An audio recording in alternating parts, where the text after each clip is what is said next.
Harry n'a de cesse de faire parler de lui, même si la sortie de ses mémoires est loin derrière lui, et que leur vente se serait effondrée. Pourtant, les dernières actualités à son propos concernent bel et bien un livre, elle aussi. Celui de Robert Jobson, sobrement intitulé Notre roi, Charles III. Les tensions présentes entre Harry et Meghan, qu'un présentateur accuse d'être assoiffé d'argent, et la famille royale ont longuement été commentées par la presse, les Britanniques, mais aussi par des proches de la couronne, même si le prince pourrait être finalement pardonné. D'après l'auteur, qui sait se confier dans son livre, certains se seraient même permis de se moquer ouvertement d'Harry, en le traitant d'otage de Meghan Markle.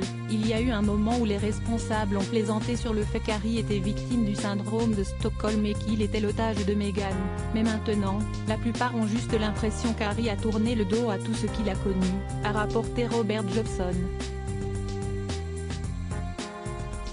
Harry, même la reine Elisabeth II s'était lassée de son comportement. Toujours d'après l'auteur, Harry n'avait plus trop de personnes de son côté, dans la famille royale, avant son départ pour les États-Unis.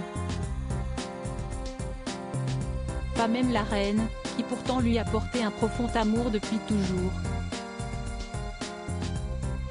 Cette dernière avait malheureusement aussi fini par se lasser du comportement d'Harry et de sa femme, Meghan. Un extrait du livre a été publié dans le Daily Mail, laissant de premières révélations être faites au lecteur. En vérité, au moment où sa grand-mère est décédée, Harry n'avait plus que très peu de partisans dans la famille. Même la reine, qui avait toujours eu une grande affection pour lui, a fini par se lasser de ses éclats. D'abord, elle s'était lassée des échanges volatiles entre Harry et son frère, qui avaient parfois lieu en sa présence. Ensuite, Harry et Meghan avaient commencé à critiquer publiquement à la fois la monarchie et les membres de la famille royale.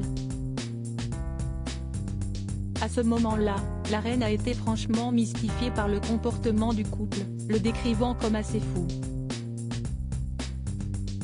Elle en est venue à croire, cependant, que son petit-fils était tellement consommé par son amour pour sa femme que cela obscurcissait son jugement, dévoile le livre.